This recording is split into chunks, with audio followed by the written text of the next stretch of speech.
Kde je Péťa? Nahoře.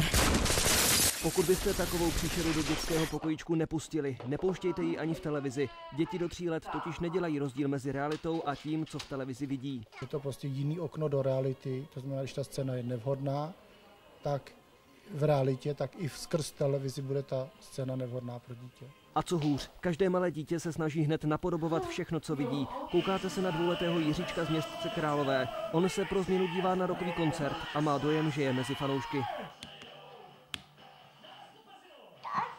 A tady už vidíte teprve roční miminko.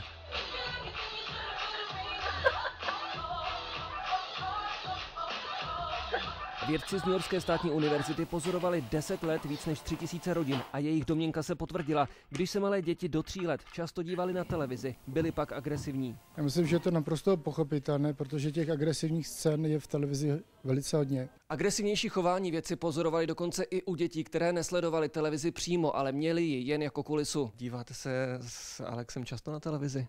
Spíš moc ne. Proč? Protože si myslím, že ta televize ho strašně zaujme, když se pustí. Necháváme na pohádky ho dívat. Jenže pozor, ani pohádky už nejsou, co bývaly. I v nich bývá hodně násilí. Vědci i psychologové se shodují. Děti do 2 let by měly vynechat televizi úplně. Starší sledovat jen výběrové pořady. Jinak budou opravdu agresivnější. Jiří Frelich, televize Prima.